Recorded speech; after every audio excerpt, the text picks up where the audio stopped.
Hello student, आप सभी का फ्रेश नीट क्लासेस में स्वागत है। आज हम लोग लेक्चर 6 पर बात करेंगे।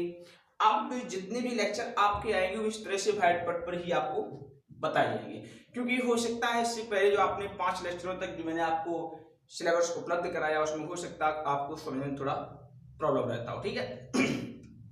तो आज जो हमारा टॉपिक है वो है cell division during gamete formation, यानी जो हमारा टॉपिक रहेगा युग्मक संरचना के दौरान विभाजन किस प्रकार का होता है ना।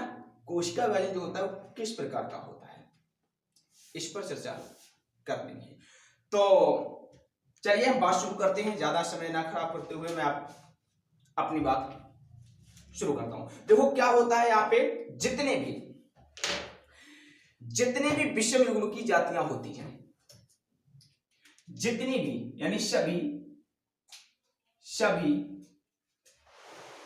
विषम युग्म की प्रजातियां, सभी विषम युग्म की प्रजातियां दो प्रकार के गैमेट उत्पन्न करती हैं। बिल्कुल बात ठीक है। सभी विषम युग्म की प्रजातियां दो प्रकार के युग्मक बनाती हैं। अब प्रश्न आता कौन बनाती हैं। देखो, एक तो बनाती है नर युग्मक,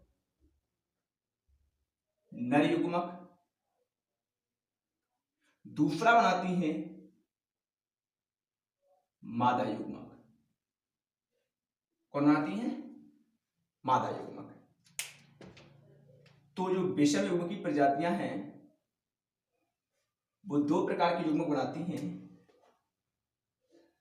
नर युग्मक, मादा युग्मक। अब प्रश्न आता है कि सर नर युग्मक और मादा युग्मक का जो फॉर्मेशन है, जो निर्माण है, वो विषम युग्म की प्रजातियों से हो रहा है, ये तो बात ठीक है। और इससे पहले हम एक बात और सीख चुके हैं कि सभी के सभी युग्मक अगुणित होते हैं। ये बात आपको दिमाग में रखना पड़ेगा कि युग्मक सदैव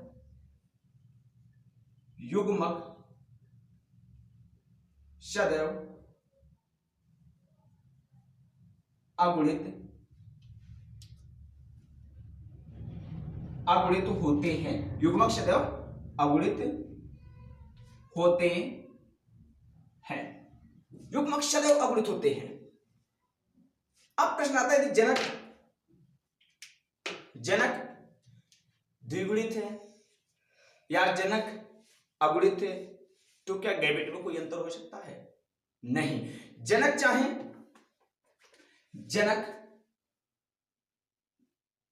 चाहे अगुणित रहा हो और चाहे द्विगुणित रहा हो, युग्मक सदैव अगुणित ही बनेगा।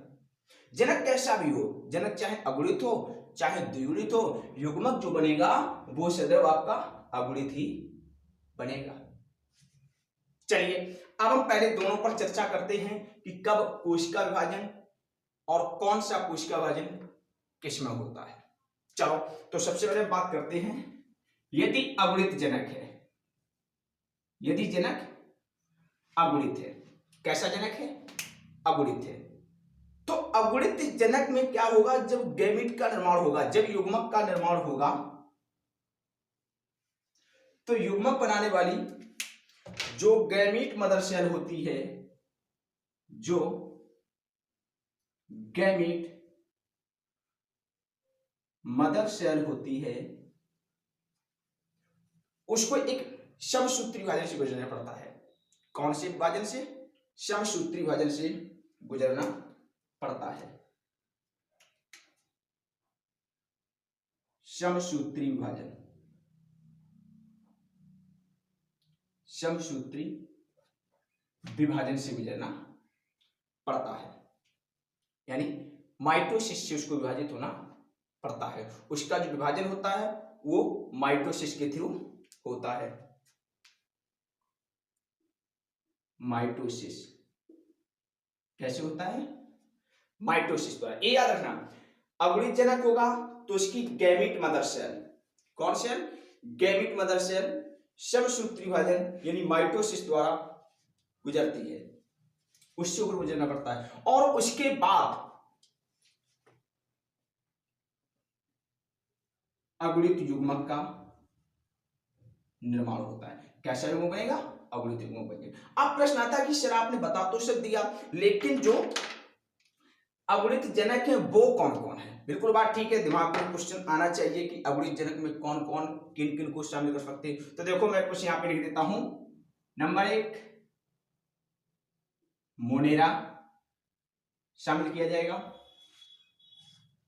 फंजाई को शामिल किया जाएगा, शैवाल को शामिल कर सकते हैं, और ब्रायोफाइटा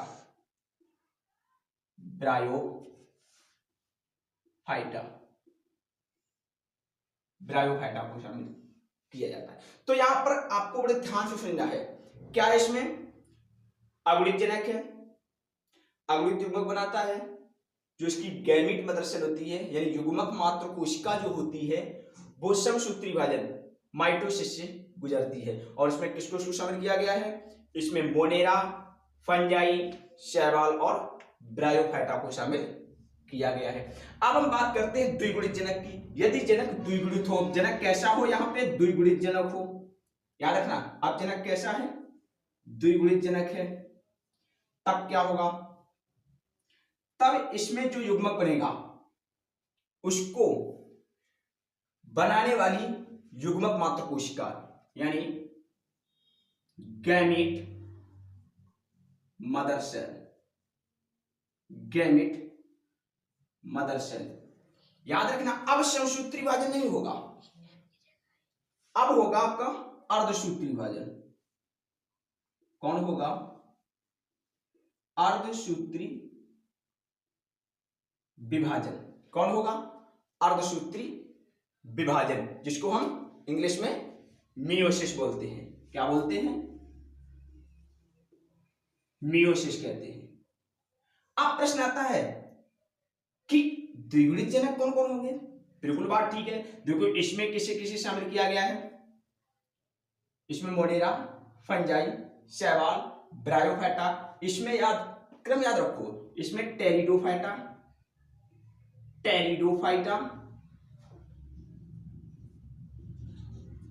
जिम्नोस्पर्म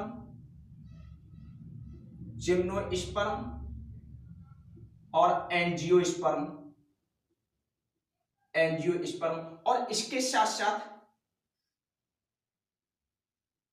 और मानव जैसे सभी प्राणी शामिल हैं, जैसे गाय, भैंस और भी प्राणी इसमें शामिल रहेंगे। मतलब क्या है? और इससे जो अब जो युग्मक बनेगा वो भी अगुणित होगा, अगुणित युग्मक बनेगा। यानी कहने का मतलब है यदि अगुणित जनक है तो भी अगुणित युग्मक बन रहा है, द्विगुणित जनक है तो भी अगुणित युग्मक बन रहा है। यहां पे इसकी अगुणित जनक की गैमीट मदर सेल समसूत्री विभाजन से गुजर रही है, और द्विगुणित जनक की गैमीट मदर सेल अर्धसूत्री विभाजन से गुजर रही है। ये आपको याद रखना, ये एग्जाम्पल और ये विभाजन वेरी वेरी वेरी इंपॉर्टेंट है। मैंने आपको पूरा एनसीईआरटी बताया हुआ है। धन्यवाद, शेष अगले लेक्चर में।